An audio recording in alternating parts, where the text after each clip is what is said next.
How you started playing basketball? Actually, started basketball nung say 6 or 7. Nag-introduce sa akin ng basketball is yung mom ko, which is pero may maliit na court dito sa garage namin dati. Di pa nga ako ganun kaseryoso nun kasi parang nakakapagod and stuff. And then around 14, 15 ko lang sineryoso yung basketball kasi parang all of my friends were doing it. So, sige, sobrang exciting. Kaya, yan na. Actually, nag-try out na ako sa high school team ko. Hindi na ako nakapag-try out ng college because parang nagre-ready ako for a new school. Kasi, syempre, nasanay ako sa area around me and mas nag-focus ako sa mga possible na liga. Kaya hindi ko na masyado yung try for varsity sa college. But I played there's mga sports fest, yeah. So, doon na ako nag-focus. How you started to be a content creator? How do I start this?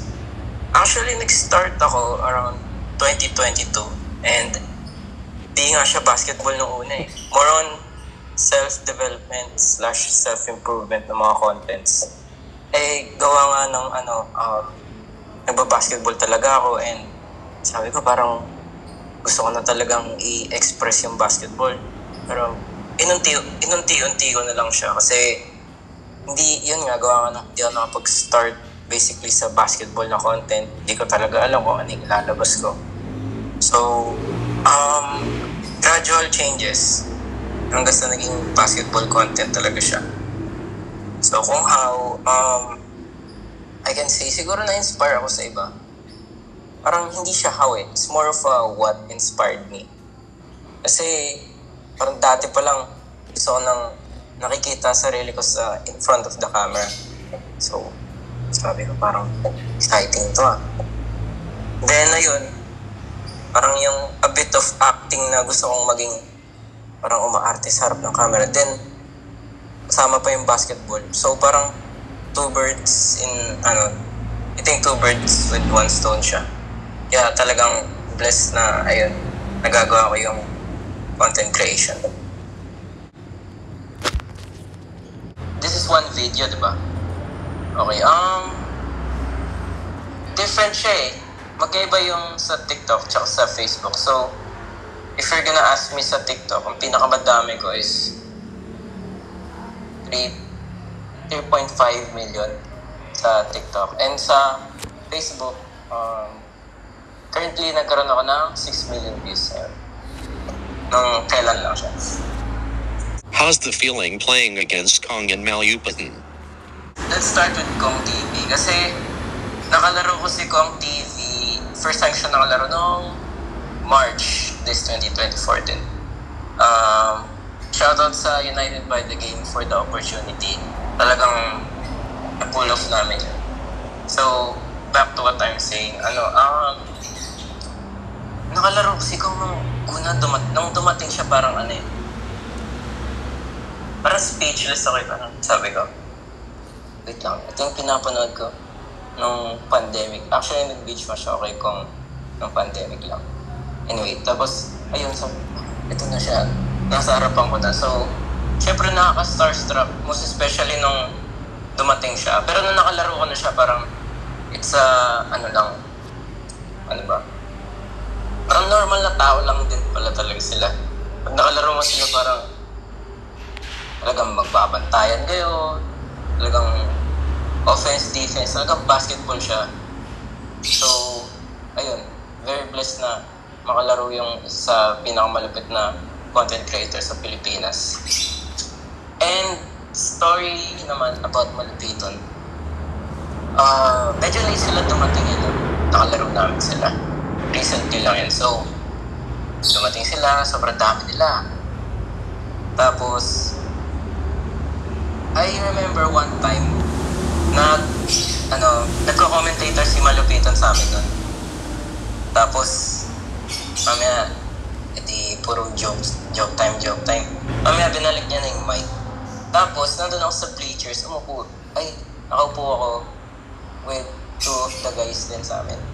Tapos nagtanong siya sa amin, sabi niya, ano yan? Yeah, saan kami upo? Gumanon siya sa amin. And then when I heard that, sabi ko, para ako nasa video ni Malupitan. Kasi yun talaga mismo, kung anong napapanood nyo, yun yung mismong narinig ko talaga. Kaya parang sabi ko, angas. Parang napapanood ko lang, biglang mamaya pantay mo na, ganun. Talagang yun nga. Like I said, very blessed. How you handle psychology and content creator? Handling psychology, tsaka content creation. Actually, yun yung mga siguro pinaka-difficult na let's say phase ko. Kasi, ako nun I wasn't just studying for the board exam. Din ako doon, mayroon din akong, may full-time job din ako. Then, at the same time, nagko-content creation ako. So, ginajuggle ko yung tatlong bagay na yun sa buhay ko. Very siya, kumbaga kung isipin ko nung nandun ako sa process na yun, parang talagang, hindi ko na alam paano na ba to. Pero, alam mo, nag-stick lang ako sa guts ko kasi sabi ko, wala na, dito na ako eh. So, I have to push through. And long and behold, naipasa ko naman and talagang very thankful ako kasi hindi ko binatawan yung content creation and may mga nare-receive pa ako na blessings. Of course. To be honest, it wasn't actually my first choice. Parang gusto ko sana doon sa business side, pero parang I don't really know kung paano ako napunta doon eh. Siguro parang it told me na okay. Parang yun nga, mental health matters. So why not be parang maging parte ng magiging makakatulong sa mga sa ganong field. Yun. What's the feeling meet Kyle Kuzma? Meeting Kyle Kuzma. Fun fact. Si Kyle Kuzma, yung pinakaunang NBA player na nakita ko sa buong buhay ko talaga. As in, when I saw the post na sabi, yan, Kyle Kuzma pupunta. Sabi ko, sige. Dahil pangarap ko makakita ng NBA player, sabi ko, sige, puntahan natin. Nung nakita ko siya, parang sabi ko, ito yung napapanood ko. Parang grabe, andito na sa harapan ko. Most especially nung nakamayan ko siya nung nasa may NBA store kami. Parang hindi ako makapaniwala kasi syempre sabi mo, yan isang NBA champion sa Lakers, tapos talagang current NBA player pa.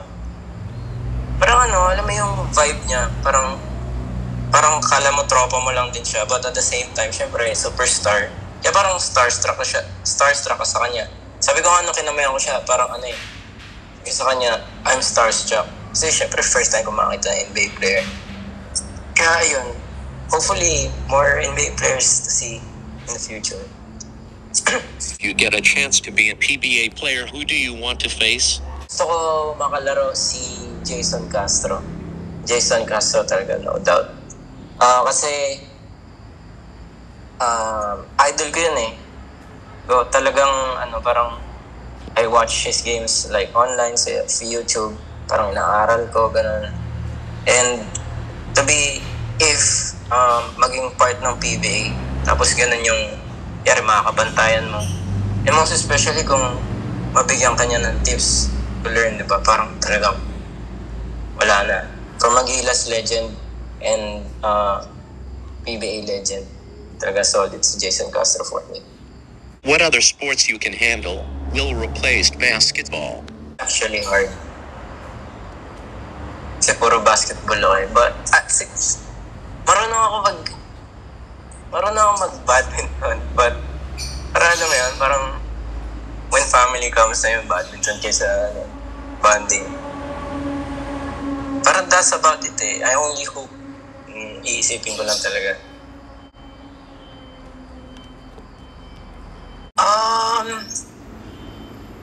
paano ba kami nakakaisip ng mga concept? Actually, ano kasi ako mahilig akong manood ng skits ever since. Mga nung YouTube days pa lang. And, sabi ko parang paano ko ba siya? Kasi, kailangan ko ng galingan talaga na mga content for basketball And, parang wala akong nakikita nagsiskit. Sabi ko, sige, try ko kahit parang feeling ko, breaking the stereotype na talagang yung mga basketball highlights, basketball mixtapes, ganun. Yung mga talaga seryoso. Sabi ko, ano ba? Pwede. Then, naisip namin yung mga skits, yung mga basketball contents na nakakatawa. Kasi, kaya siya, feeling ko and my theory lang, kaya siya vibey or yung relatable, gawa ng, kasi ako, as a player, as a hooper, nararanasan ko rin yun. And I guess yung ibang hoopers din dyan, nararanasan din yung mga ganang pangyayari sa basketball court. Lalo na kung tambay ka sa court, talagang mararanasan mo yun.